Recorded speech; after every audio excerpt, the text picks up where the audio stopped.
Friends, ரொம்ப வருஷமாக open பண்ணாத டேங்க்குங்க. இதை ஓப்பன் பண்ணி இதுக்குள்ளே என்ன இருக்குன்னு தாங்க பார்க்க போகிறோம். வாங்க ஓப்பன் பண்ணலாம்.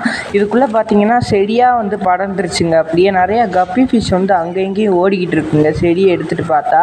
இப்போ பாருங்கள், எடுத்துகிட்டு காமிக்கிறேன். வீடியோவில் வந்து தெரிலங்க கப்பி ஃபிஷ் வந்து இருக்கிறது. கடைசியில் வந்து நான் வந்து தனியாக பிடிச்சு காட்டுறேன். இப்போ பார்த்தீங்கன்னா உள்ளே நிறையா கல்லாக இருக்குங்க. செடியை எடுக்கவே முடியலங்க. பெரிய பெரிய பாறாங்கல்லாம் இருக்குது. கலங்குது தண்ணி. இதை எடுத்தாலே இப்போ பிடிச்சிட்டு காட்டுறேன் கைஸ். ஃப்ரெண்ட்ஸ், இப்போ அதுலேருந்து ஃபிஷ்ஷஸ் எல்லாம் பிடிச்சாச்சுங்க. பிடிச்சதை காட்ட முடியல, ஏன்னா ரொம்பவே பிடிக்கிறது வந்து கஷ்டமாக இருந்துச்சுங்க. இப்போ பார்த்தீங்கன்னா பெரிய ஃபிஷ்ஷஸ் எல்லாம் நல்லா பெருசாகிடுச்சுங்க. இது வந்து குட்டியாக விட்டதுங்க. இப்போ இதெல்லாம் வந்து எடுத்து வந்து பெரிய கப்பி ஃபிஷ் டேங்க்கில் வந்து விட போகிறோங்க. இப்போ எடுத்தாச்சுங்க. இந்த டேங்க்கில் வந்து நிறையா ஃபிஷ்ஷஸ் இருக்குங்க. இது கூட சேர்ந்து ஹாப்பியாக இருக்கும். அப்புறம் இந்த டேங்க்கோட அப்டேட் வேணுன்னா வந்து மறக்காமல் கமெண்ட் பண்ணுங்கள். வேறு என்ன வீடியோஸ் போடலான்னு கமெண்ட் பண்ணுங்கள். இந்த வீடியோ பிடிச்சிச்சுன்னா மறக்காமல் லைக் அண்ட் சப்ஸ்கிரைப்.